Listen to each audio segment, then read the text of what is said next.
So I'm over here watching the Beyond the Bell podcast. Shout out the homies. 6 p.m. on Wednesdays, usually. And subscribe as well. And I kind of got called out a little bit. Nothing bad, just I dropped a big prediction for what I think will happen at ASE this weekend. A set of predictions. And Carlito said, we're going to hold off on that because we want to see you drop the video. Now, I already dropped a video last week around Darius Carter, Darius Lockhart, and Billy Dixon, and what, between the three of them, plus Caprice Coleman, who is facing Carter for the men's title this weekend, what could end up happening between the four of them, the other two, Lockhart and Dixon, in the 30-man Rumble, and what it could all mean for ASE moving forward. And I thought about it, and I'm like, you know what? I'm going to make a video. I'm going to make a prediction video. I will actually make a prediction video because I told myself that I wanted to make more content this year. I haven't really been doing it. So I'm going to do it. And hey, after this weekend, I might jump back on and talk about what happened. You know? Like legitimately, this is the type of motivation I need sometimes. So shout out them. Shout out Beyond the Bell. So with that being said, let's take a look at what we've got for this weekend. Announced earlier today, this is Wednesday. This is Wednesday the 24th. This video will go up Thursday the 25th. On the pre-show, Alexis Littlefoot against Leah Knight. Give the win to Alexis Littlefoot. I've only seen them once a piece in person. Alexis at the first ASE show this year, Leah at the second one. ASE is literally the only indie I've been to this year. But hopefully as the money starts going up and things like that, I'll be able to make more of those trips. It really just depends on work hours and travel and stuff. But Alexis Littlefoot, I think, gets the win. When she was here at the first show of the year, her and Shug D tagged to a victory over Isaiah Broner and Joseline Navarro. So I think Alexis will continue her winning ways. And she has been calling out the women's champion, Charity King, who we'll get back to in a moment. So do we have a title match coming in the near future? Stay tuned. Darius Lockhart will be speaking. I would assume he will probably open the show to talk to the crowd, talk to the fans, and most likely call out Billy Dixon, which will begin the shenanigans on the night. Darian Bankston brings back his hold for hold challenge. He was successful last month. I almost said last weekend. Last month. He was successful against Darius Carter's right-hand man, Ryan Rembrandt. But this time, the oven gets turned way the hell up. The temperature gets turned way the hell up. Because he's going up against the Ring of Honor Pure Champion, Lee Moriarty. This is going to be a good one. Now, I should say, if you don't know what a hold for hold match is, it is straight grappling. No strikes, none of the shenanigans. It is straight grappling. Straight wrestling, as they say. This is going to be a fun one. I'm going out on a limb and saying Lee wins. If it's a title holder from a company, usually they get put over. However, I would not be upset if Bankston wins, and because Bankston's freaking awesome. Got to see him in person for the first time last month, but I have known him for a while, and I would love to see Bankston win. I just think Lee will probably get it done. Just with the champions. Provisional's not really the word I'm looking for, but it's the word I'm going to use. And yeah, Lee is going to, I think, win this match. But it would also be cool if he put Darian over and then maybe the fates align and we end up seeing Darian and ROH against Lee again for the title in some capacity, which would be pretty cool. Then we've got the tag titles. TME, the champs, Ugly Gang, the challengers, and this is where that prediction comes in. This is where it starts. Because Shug D last month, after he and Alex Kane lost to TME, and it seemed like Khan had some representatives standing at ringside, Shug D called out Khan again. Now Khan, the reason for this is Khan is the current holder of the Pan-African Diaspora Championship. I might have messed that up. Correct me if that's the correct title in the comments, but he is holding that belt. He had beaten Shug for it. Shug has never gotten his rematch, and Khan, who is signed to AEW, hasn't really been defending it. So the story is essentially Shug saying Khan's just too busy to defend the title, and he wants him to pull up and defend the title. But Khan won't acknowledge him. So how do you get someone to acknowledge you? Sometimes actions speak louder than words.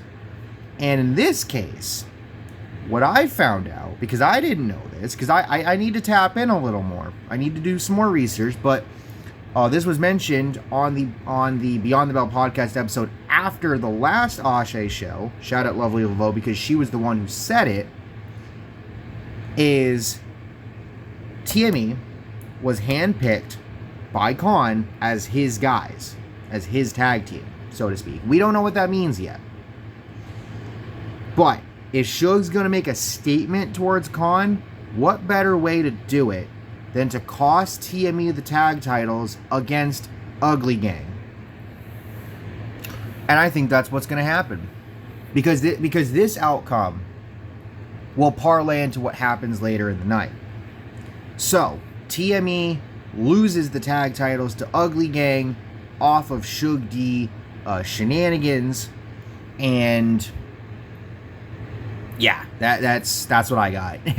I could have explained that better. I apologize. My brain is just all over the place as I do this, but Ugly Gang walk out, the tag team champions. Shout out Jordan Holt and Zay Vega. Up next, the ASE Women's Championship. Charity King, possibly 3 belts Charity, walking into ASE. Yep, I had that right. Because the night before, she is facing Pride Style champion Johnny Robbie at New Texas, where Charity is defending her championship for them in a winner-takes-all match. So Charity could walk in holding the New Texas, Pride Style, and ASE women's titles going into this match against Jordan Blade.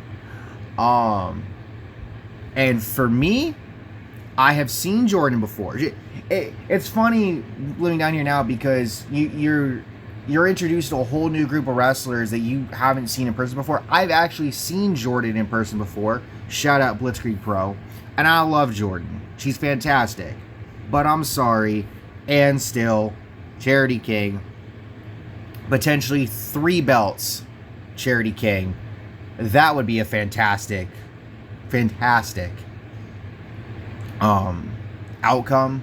But Jordan winning would also be fantastic. I would have no problem with that. And I 1000% believe as well that Alexis will be calling out Charity in the ring, stage side, whatever.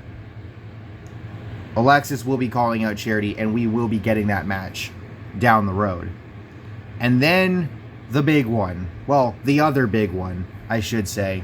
The ASE Men's Championship. Darius Carter and Caprice Coleman. But before we get into that, I want to get into the 30-man Battle Royal. Now, let's say, it might not actually matter the outcome or the order of the 2 matches, but let's just say the Rumble goes on before the championship match. Here's how I look at it. Billy Dixon and Darius Lockhart as I more or less alluded to in the video last week, they're not going to let each other win. Specifically because of what happened last show, where Dixon inadvertently cost Lockhart when he was trying to help him. So, what do I think happens? I think Billy Dixon and Darius Lockhart eliminate each other, and Rayhan and Tejas, the leader of Ugly Gang, gets the win. Because last show, Caprice Coleman, in his final night as GM of ASE, he apologized to Rayhan for things that happened at the previous show. And Rayhan appreciated that, and he took that apology and said, but you also still owe me. Because he was either not in or got knocked out of via shenanigans the inaugural tournament to crown the ASE Men's Champion, which ended up becoming Darius Carter. So, with that being said, Rayhan wins the Rumble. And as for the ASE Men's Championship match, Darius Carter and Caprice Coleman, banger match. Darius has Caprice ready to get pinned. Dixon comes out to stop him from using the belt because the ref went down and Darius can't help himself to cheat. Lockhart tries to stop Dixon because Lockhart is tired of Dixon getting himself involved in things that he shouldn't be. And also because, the story, as I mentioned in the video last week, is Dixon and Carter have been feuding for 5 years. 5-6 years, all over the place. Dixon hasn't beat him in 5 years, legitimately. So, I think Lockhart tries to stop Dixon. Carter gets caught in the middle of that. Caprice takes advantage. Caprice wins the match. And the final shot of the night is Ugly Gang standing on the stage, Jordan and Zay holding up the tag titles, Chase Coleman waving the flag, and Caprice in the ring staring down Rayhan holding the ASE Men's Championship. Caprice, that is. So you do a few things here. Suge catches Khan's attention finally and sets himself up to get his rematch. TME will obviously rematch, and Darius Carter will obviously rematch for their respective titles, but new champs twice over. And you can probably set this up for next show where you have a team of Rayhan and where you have heels versus faces in the main event, like an 8-man tag type situation where you have TME, Darius Carter, fill in the blank against Rayhan, Caprice, Zay, and Jordan.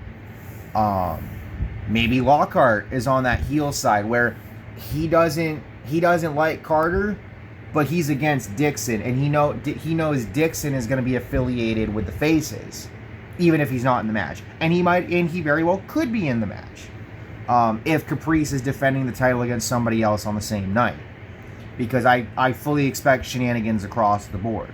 But like I said, ASE, the world is yours is going to be an insane night, and it could be a legacy defining or company altering night. Either way, y'all better tap in. ASE YouTube channel will be linked in the description. Go subscribe to the Beyond the Bell podcast. The whole show, by the way, will be streaming for free on YouTube, so y'all ain't got no reason to not watch unless you're busy. Totally fair, but catch it when you can, and I'll catch y'all next time. Shout out to Beyond the Bell podcast. Peace.